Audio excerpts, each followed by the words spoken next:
मैं अपने आप को बहुत धार्मिक नहीं मानता हूं, मैं अपने आप को बहुत बड़ा जो है नैतिकतावादी पुरुष नहीं मानता हूं। बहुत सारी कमियां हैं मेरे भीतर, लाखों कमियां हैं, फिर भी प्रयास है बेहतर की ओर बढ़ने का। अंधेरे में रह रहे हो तो इसका मतलब ये नहीं है कि अंधेरों में सदैव के लिए बैठे रहो। रेंगते हुए ही सही प्रकाश की ओर बढ़ो। लेकिन समस्या यह है कि अंधेरे से प्रकाश के ओर जाने की दूरी इतनी इतनी अधिक है कि रेंगते हुए अगर हम आप पहुंचे तो शायद प्रकाश को कभी छू भी ना पाए। समय है पैरों में पहियों को लगाने की, समय है पंख उगा लेने की। जल्द से जल्द प्रकाश की ओर बढ़ना है और अकेले नहीं बढ़ना है, अधिक से अधिक लोगों को अपने साथ लेकर बढ़ना है। किसी को उंगलियां पकड़ाकर, किसी को सीने से लगाकर, किसी को अपनी पीठ पर लादना होगा, किसी को गोद लेना होगा, पर साथ लेकर चलना है। एक एक मनुष्य जितने भी अधिक लोगों को अपने साथ ले सकता हो, साथ लेकर चले, तब अधिक से अधिक लोग जल्द से जल्द इससे उस पार जा पाएंगे, अंधेरों से प्रकाश की का दूरी तय कर पाएंगे। हमारी आपकी संख्या अवश्य बहुत कम है, पांडवों की सेना की तरह, लेकिन इसका अर्थ यह नहीं है कि कौरवों की सेना देखकर हम आप हार मान ले, कदापि भी नहीं। उनकी संख्या सदैव अधिक होने वाली है, लेकिन हमको आपको भी डटकर खड़ा होना होगा इस मैदान में। सारी की सारी व्यवस्था की जाएगी, किस तरह से सच्चिद आनंदा परिवार आध्यात्म का एक समंदर बनकर उभरेगा और अपनी सुनामी में अधिक से अधिक लोगों को धर्म की ओर, सत्य की ओर, न्याय की ओर ले जाएगा और उनके भीतर यह पौरुषता जगाएगा कि सत्य के लिए, न्याय के लिए उठ खड़े होइए। जिस भी स्तर पर आपसे बन पड़ता है, युद्ध कीजिए। और आज के इस महाभारत में पांडवों की सेना का हिस्सा बनिए। कौरवों की शक्ति, उनकी भीड़, उनका बड़बोलापन देखकर उनके पक्ष में न जाइए। धर्म की, सत्य की नींव को मजबूत रखकर अपने भीतर ये आश्वासन रखिए, आश्वस्त रहिए कि जीत आपकी ही होगी। वक्त लग सकता है, निराश होना पड़ सकता है, कई जगहों पर अपने प्रियजनों को खोना पड़ सकता है, पर है तो ये युद्ध ही, वैचारिक युद्ध है। बदलाव के लिए ये युद्ध आवश्यक है। हम सभी को इसका सक्रिय अंग बनना होगा, सक्रिय रूप से इसमें हम सभी को भाग लेना होगा। फिर कोई फर्क नहीं पड़ता है कि हमारे आपके गुरु, हमारे आपके नेता, हमारे आपके शिक्षक, हमारे आपके घर वाले हमसे, आपसे विपरीत दिशा में क्यों ना खड़े हों, क्योंकि ये माया है। कई लोग वचनबद्ध होंगे, कई लोग माया के प्रकोप से अपनी हानि को देखते हुए रुक जाएंगे, युद्ध में आने से रुक जाएंगे, या वो बौद्धिक स्तर पर भीतर ही भीतर आपसे अपनी करुणा रख सकते हैं, प्रेम रख सकते हैं, पर वो निकल कर सामने नहीं आएंगे हमारी आपकी तरफ से बोलने के लिए भी। फिर भी हमको आपको लड़ते जाना है। और ये युद्ध तभी संभव है, ये तभी संभव है जब आप आध्यात्मिक होंगे, जब आप भगवत गीता के उन 700 श्लोकों का मर्म भली भांति समझ सकेंगे, जब आप उपनिषदों के उस निचोड़ को समझ सकेंगे जिसे प्रभु श्री कृष्ण ने समझाया है। या तो आप इतनी बौद्धिक क्षमता रखें कि उपनिषदों के श्लोकों को समझ सकें, या तो आप उपनिषदों के श्लोकों को प्रभु श्री कृष्ण भगवान की वाणी में जो कहा गया है आप उसको समझ सके, वो और सरल भाषा है। या तो अगर आपकी चेतना का स्तर इस लेवल पर है कि आप दोनों समझ सकते हैं, तो दोनों का अध्ययन कीजिए।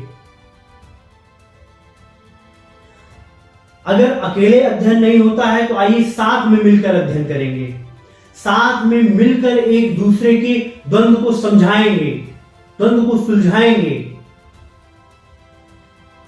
लेकिन इस मार्ग पर बढ़ना होगा, तभी आप अपने इस शारीरिक मोह को त्याग पाएंगे, तभी आप समझ पाएंगे कि न्याय के लिए किसी भी तरीके का मोह नहीं करना चाहिए। और मोह क्यों नहीं करना चाहिए?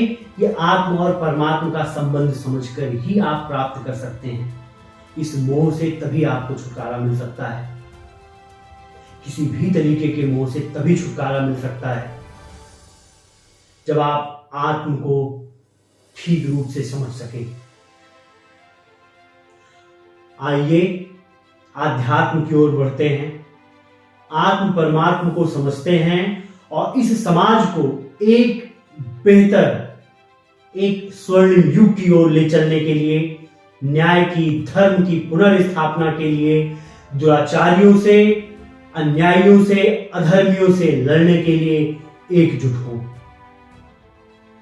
वक्त लगेगा, ये प्रोसेस धीरे धीरे हो सकता है, पर हमको आपको आगे आना होगा। सब यही सदैव कहते रहते हैं कि हम नहीं करेंगे, हम करेंगे तो हमारे घर वाले रोकेंगे, या घर वाले कहते हैं मेरा बेटा क्यों करे। श्रीमान, आप या आपकी अगली पीढ़ी अगर इसको नहीं करती है तो कौन करेगा? आप इस वजह से नहीं कर पा रहे हैं क्योंकि आपकी पिछली पीढ़ियों ने ये खो दिया, उन्होंने नहीं किया। शायद वो भगवत गीता का मर्म समझते तो हम आप 2000 सालों तक गुलाम न होते, अपनी पूरी की पूरी सनातन संस्कृति को खो ना चुके होते, खोने के वर्ज पे ना होते। किनारे पर खड़े हैं आप, चेतिए खुद को, समझाइए खुद के मस्तिष्क को कि एक पीढ़ी अगर और बीत गई तो उस किनारे से सीधा आपको खाई में गिरना है। अभी भी वक्त है, कुछ कुछ चट्टानों का सहारा लेकर ऊपर बढ़िए, आध्यात्म की उस शिखर पर पहुंचिए, वैज्ञानिक दृष्टिकोण को अपने साथ रखते हुए। न्याय को, धर्म को समझिए, ज्ञान से सिंचित कीजिए खुद को, वरना वो दिन दूर नहीं जब आपका यही समाज आपको खाने के लिए आएगा। और ऐसा नहीं है कि आप पीड़ित नहीं होंगे, शायद ही कोई ऐसा मनुष्य हो इस धरती पर जो इस अराजकता से पीड़ित ना हो, या जो इन अराजकताओं को फैलाने वाले हैं उनसे पीड़ित ना हो। फिर भी उसके बावजूद भी हमारे आपके भीतर जू नहीं रेंगती कि हम क्यों बोले, सामने वाला बोले, कि सामने वाला बहुत बलशाली है, अकेले कैसे लड़ेंगे उससे। इसीलिए तो मैं साथ लड़ने की बात कह रहा हूं। अकेले मनुष्य को 100 दुराचारी मिलकर दबा देंगे, लेकिन अगर आप हजारों की संख्या में होंगे, 10,000 की संख्या में होंगे, लाखों की संख्या में होंगे, तो एक नहीं 1000 दुराचारियों के खिलाफ आप कह सकते हैं, बोल सकते हैं। हम आप धर्म की बात करते हैं कि फलाना बड़ा धार्मिक है, वो नेता बड़ा धार्मिक है। जरा अपनी अंतरात्मा से पूछिए उसने क्या धर्म का कार्य किया।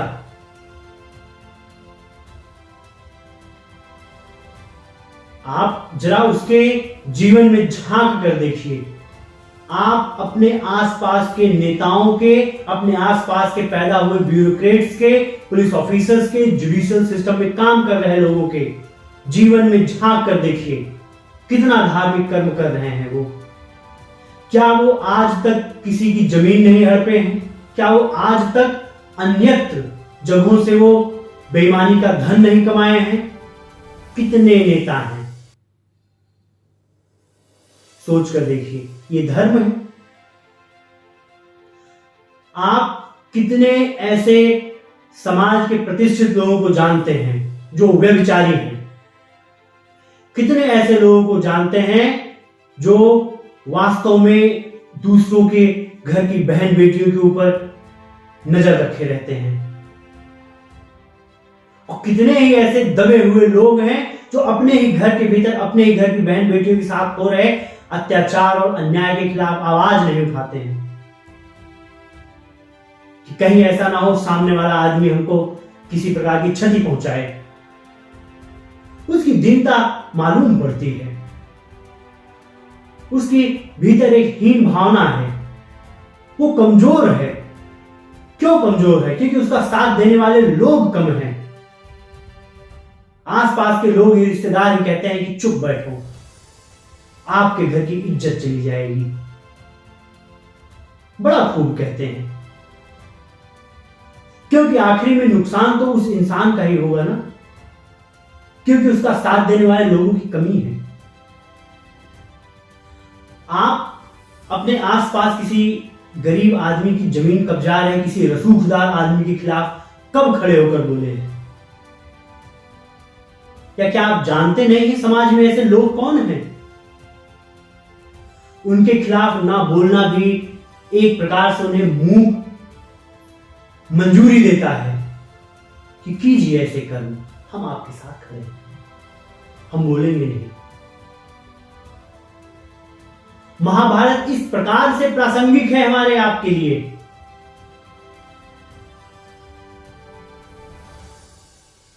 हमको आपको धर्म का मर्म समझकर न्याय के लिए खड़ा होना होगा। एक ऐसा समाज बनाना होगा, एक ऐसा आदर्श समाज बनाना होगा जहां ऐसे दुराचारियों की कोई जगह नहीं हो। सभी लोगों से कहते सुनेंगे आप, समाज बहुत गंदा होता जा रहा है, समाज बहुत बेकार होता जा रहा है। जरा ऐसे कहने वाले लोगों से पूछिए कि समाज में जो गलत हो रहा है उसके खिलाफ पिछली बार उन्होंने कब बोला था, या जो समाज को दूषित किए दे रहा है उस इंसान से आपने कब विरोध मोल लिया था? क्या बोल सकेंगे आप? पूछ कर देखिए कि आज समाज की जो हालत है, समाज के सबसे वरिष्ठ पदों पर जो दुराचारी बैठे हैं उसको किसने बिठाया? हमने, आपने बिठाया, हमारे आपके पूर्वजों ने बिठाया। और आप भी यही कह देते हो, अजी मैं क्यों पढ़ूं इस पचड़े में, मैं क्यों बेवजह से दर्द मोल लूं? अपने लिए ना सही, अपने आने वाली पीढ़ियों के लिए ये सिरदर्द मोल लीजिए, क्योंकि उनको भी रहना इसी समाज में है। वो मंगल ग्रह पर नहीं जाने वाले इतनी जल्दी। परेशान मत होइए, इसी धरती पर रहना है, इसी समाज में रहना है। इन्हीं भिन्न भिन्न जाति और धर्म के लोगों से घिर कर रहना है आपको। कहां भाग जाइएगा? किससे कितनी दुश्मनी मोल लीजिएगा आप? प्रेम बांट नहीं सके, कबीर की बात सुन नहीं सके, मीरा की बात मान नहीं सके,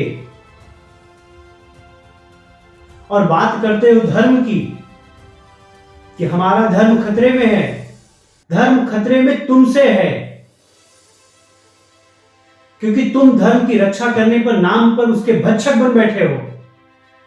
तुमसे खतरा है हमें।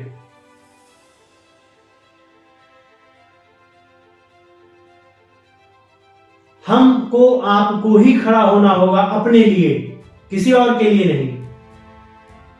आने वाली पीढ़ियों के लिए बोलना होगा हमको, आपको खुद को समझना और समझाना होगा। झूठा अहंकार लेकर जीते हो, मैं फला ब्राह्मण, फला पंडित, मैं फला राजपूत। कैसा अहंकार है ये आपके भीतर? एक कर्म ना है आपके भीतर ब्राह्मणों वाले। ब्रह्म से आपका दूर दूर का नाता नहीं है, ब्राह्मण है आप। क्षत्रिय कहते हैं आप खुद को। क्षत्रिय का अर्थ होता है अपने समाज के गरीब, निरीह, वंचित लोगों का रक्षा करना, उनको शोषण से बचाना। सबसे अधिक शोषण करने वाले हैं आप। आसपास कितने क्षत्रियों को जानते हैं जिन्होंने अपने आसपास के गरीबों का शोषण न किया हो? लोगों की जमीनें ना हड़पी हो, उनके परिवार की स्त्रियों पर हाथ ना उठाए हो। और कितने क्षत्रियों को देखा है ऐसे क्षत्रियों के कर्म को गलत ठहराते हुए। सिर्फ अहंकार, हम ब्राह्मण हैं। कितने कर्म है ब्राह्मणों वाले आपके, बताइए हमें। कितना ब्रह्म का ज्ञान है आपको, कितना उपनिषद पढ़ लिया है आपने, कितना ध्यान से, योग से, साधना से आपने ब्रह्म को जाना है। अगर आप इतने ही ब्राह्मण होते तो समाज में ये दुराचारिता न फैलती, समाज में ब्रह्म का ज्ञान विलुप्त न हो चला होता। अगर आप इतने ही क्षत्रिय होते तो समाज में इतनी अराजकता न फैलती, हाहाकार न मचा होता इस समाज में। खुद के भीतर झांकिए, नाम से नहीं कर्म से ब्राह्मण और क्षत्रिय बनिए। और सभी समाज की, सभी जाति के लोगों को मैं कहता हूं कि अपने भीतर ब्राह्मणत्व और राजपूतों का, क्षत्रियों का गुण अपने भीतर लाइए। खुद ब्रह्म को जानिए, खुद की रक्षा के लिए खड़े होइए। कोई नहीं आने वाला है आपको बचाने। खुद ही वैश्य बनिए, खुद के लिए धनार्जन कीजिए, खुद ही शूद्रों का कर्म कीजिए। समाज में जितनी अधिक से अधिक लोगों की हो सकता है सेवा कीजिए। इस तरह से आप एक आदर्श समाज बनाने का बीड़ा उठा सकते हैं। इस तरह से महाभारत प्रासंगिक है आज के समय में। सिर्फ नाम से काम नहीं चलेगा। इस अहंकार से कब तक खुद को पोषित करते रहोगे कि मैं फला ब्राह्मण हूं, मैं फला क्षत्रिय हूं? कब तक फेसबुक, इंस्टाग्राम पर ऐसे पोस्ट डाल कर, व्हाट्सएप पर स्टेटस लगाकर खुद को समाज की शिखर में सबसे ऊंचा मानते फिरोगे? कर्म कीजिए ब्राह्मणों वाले, कर्म रखिए अपने भीतर क्षत्रियों वाले, कि समाज के दूसरे लोगों को आप ज्ञानी बना सके, समाज के गरीब वंचितों के लिए आप खड़े हो सके। यह है आपका धर्म। सिर्फ नाम रटते रहने से, जय परशुराम करने से आप ब्राह्मण नहीं कहलाएंगे। हजारों संस्था बना लेने से आप ब्राह्मणों का उद्धार नहीं कर देंगे। खुद के भीतर ब्राह्मणत्व लाइए, ये बहुत ऊंची चीज है। मैं फिर से आपको समझा रहा हूं। द्रौपदी के चीरहरण के समय वहां बैठे हुए थे न जाने कितने ही नाम से पंडित, नाम से गुरु, नाम से क्षत्रिय। कितने लोगों ने उस चीज का विरोध किया, कितने लोगों ने उस चीज को सही ठहराया, या कितने लोग कौरवों के खिलाफ युद्ध छेड़ा। सब अपनी अपनी मजबूरी बता देते हैं कि राज सिंहासन से मेरी मजबूरी थी, प्रतिज्ञा लिया हुआ था मैंने राज सिंहासन के प्रति। अरे खाक आपकी प्रतिज्ञा, सत्य के लिए बोल नहीं पाए आप। किस काम की आपकी प्रतिज्ञा? राज सिंहासन के लिए प्रतिज्ञा ले लिए, सत्य के साथ सदैव चलने की प्रतिज्ञा क्यों नहीं ली आपने? बिल्कुल मेरा आपसे विरोध है। आज के समय इस तरह प्रासंगिक है महाभारत कि किसी कुर्सी, किसी सत्ता, किसी पार्टी, किसी इंसान, किसी गुरु, किसी के प्रति आपको वफादार होने की जरूरत नहीं है। सिर्फ सत्य के लिए वफादार रहिए। धर्म के प्रति वफादारी निभाइए अपनी। धर्म के प्रति वफादारी निभा नहीं सकेंगे, इंसान के प्रति वफादारी निभाएंगे।